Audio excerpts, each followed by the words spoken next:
Hello, and welcome to Island Outdoors. In today's episode, we'll be taking a look at Spyderco Manix 2 XL.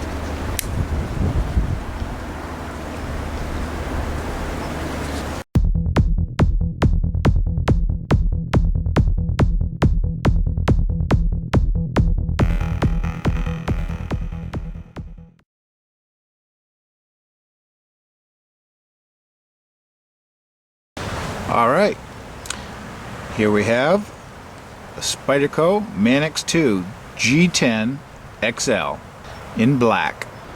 On Amazon Prime, this knife is selling for $114. Alright, let me zoom out and we'll take a look at it.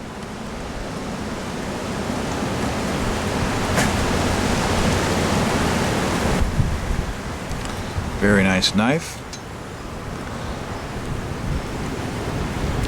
This knife has Spyderco's patented ball bearing lock,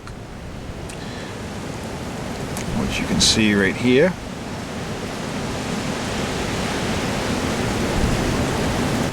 That little plastic slide that it's on each side, and you can see sticks out a little bit. And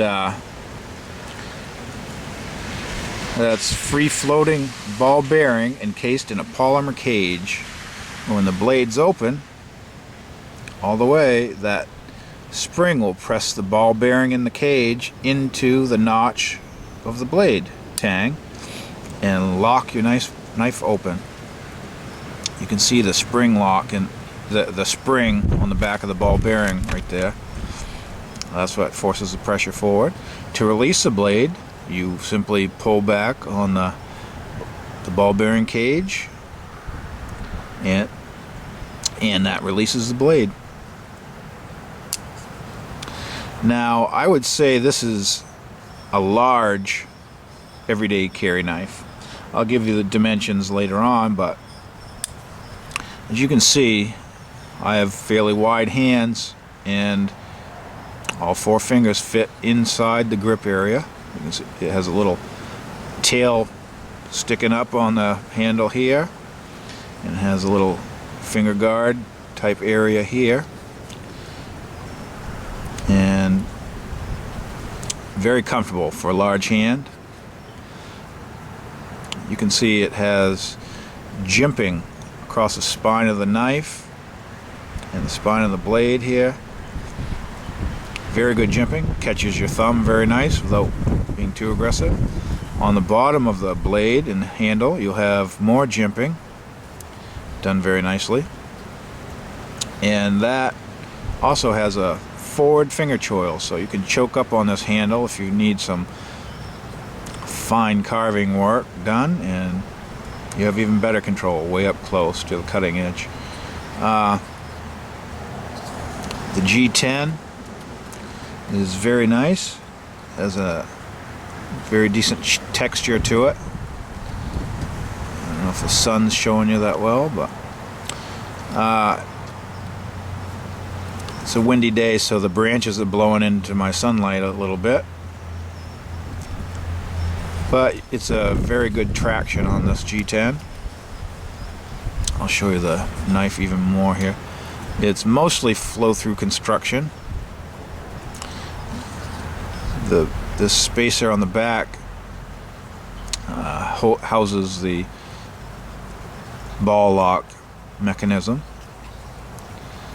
and you can see the stainless steel liners are skeletonized to lower the weight on the inside. This knife has Spyderco's bushing pivot system, where you tighten up the screws, and it is a set amount that you can tighten them. You can't over tighten them, so your blade always has very good opening, smooth opening, and it works very well. This blade has the slightest amount of side-to-side play, but that comes with this bearing system of the pivot bearing system of Spyderco's. There is no up and down to play at all, but that's just what you get with their design of the pivot bushings. That is totally normal, just a hair of blade play. Let's see what else we got. We have a giant lanyard hole. The lanyard does not come with this knife, however it is one of Spyderco's lanyards. We have more jimping on the bottom of the handle.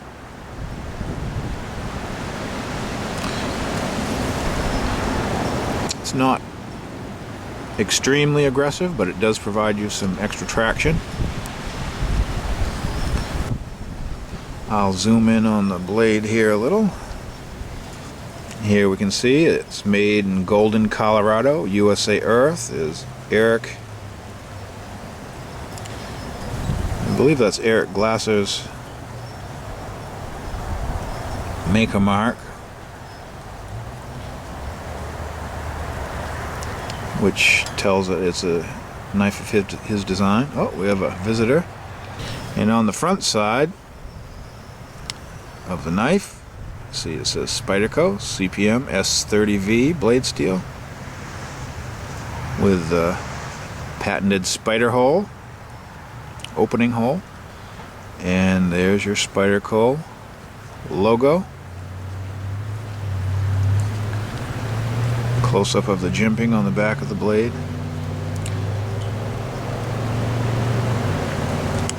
The spine of the blade, and that's the tip. Nice leaf shape, full flat ground blade with a sort of a satin grind finish to it. Extremely sharp from the factory, as most Spydercos that I've gotten are. There's a close-up of the jimping on the back of the knife. Should I say the bottom of the knife?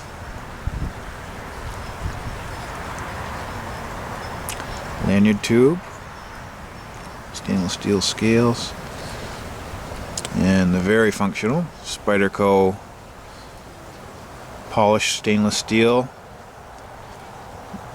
pocket clip, 3 screws, Spyderco logo, and you can tell it is screw construction with Torx bits. Pivot Torx bit adjustment. And there's a stainless steel pillar. Another look at the skeletonizing of the stainless steel liners.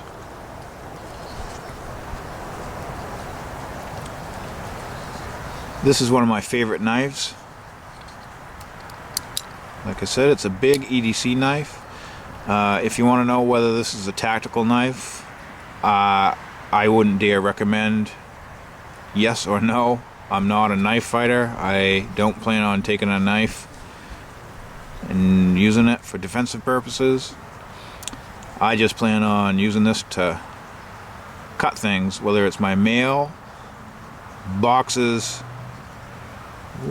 wire ties, whatever. And usually I can't find enough things to cut to have an excuse to use my knives, but if you're thinking about a defensive weapon, probably something more effective than a knife out there if you look. But this is a nice tool, and this is an extra I won't say extra large knife, but this is a large knife for your, if you're going to carry it every day for your EDC, everyday carry. I wouldn't exactly take this to the office. You'd probably freak people out, but as far as around your house, around the farm, around any place that doesn't frown on the use of knives, you're gonna love this. Very good quality, very good materials, craftsmanship, outstanding. Spyderco knives. are wonderful that way. And I do have another model of this Manix 2 XL, and that is this. This is a special edition EDC Forums special edition knife, which has the same blade steel, the same dimensions, same construction. The only difference being they have the EDC Forums logo, and it has these very cool glow-in-the-dark scales, which they charge up very nicely in the sun. I don't know, they probably aren't going to show in the light, but they do glow very well. But this is just another variety, and it does not come with the lanyard. I am a lanyard guy. I know a lot of people aren't lanyard guys, and I hope you don't take offense to this video because of the lanyards. Just try to imagine the knife without it. I understand there's lots of people that don't care for lanyards. I was that way when I first got back into knives, but I've since converted to lanyards. I really love lanyards, and I'll make a whole separate video on why that is. So let me go over some of the dimensions for you here.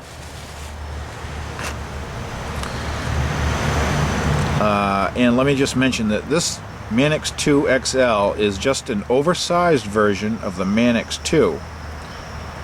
And we'll do a different episode down the road on that version. I do have a Manix 2 in my possession. Okay, overall length of these knives is 8.94 inches, or 227 millimeters. The closed length on these knives are 5.09 inches, or 129 millimeters. The blade thickness is 0.125 inches, or 3.2 millimeter.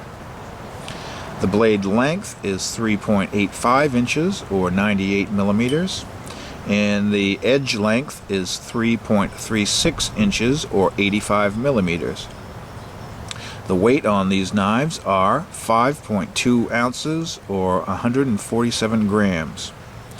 The blade steel, as I mentioned, is CPM S30V stainless steel, and that is one of your premium steels with its full flat ground, leaf shape. What else do we have? The G10 handle scales, made in USA. And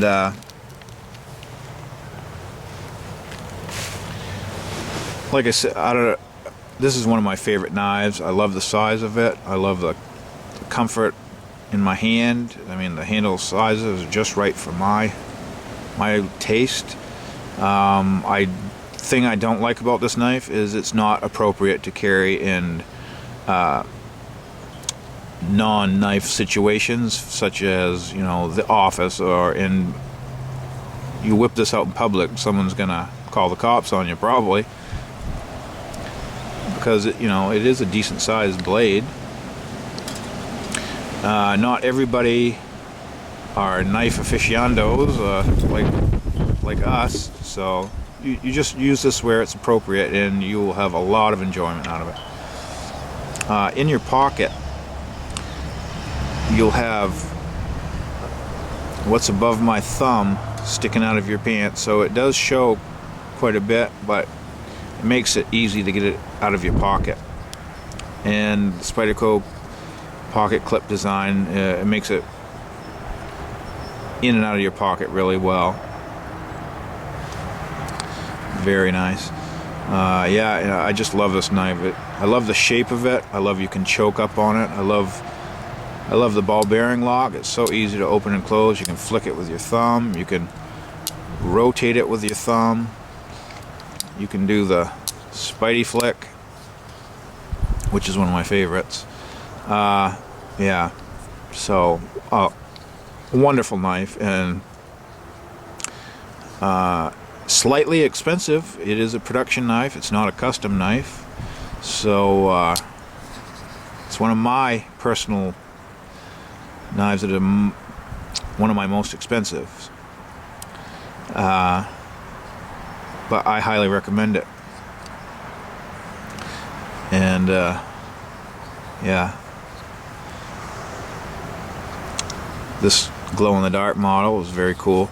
The scales on this one are very smooth, so if you find one of these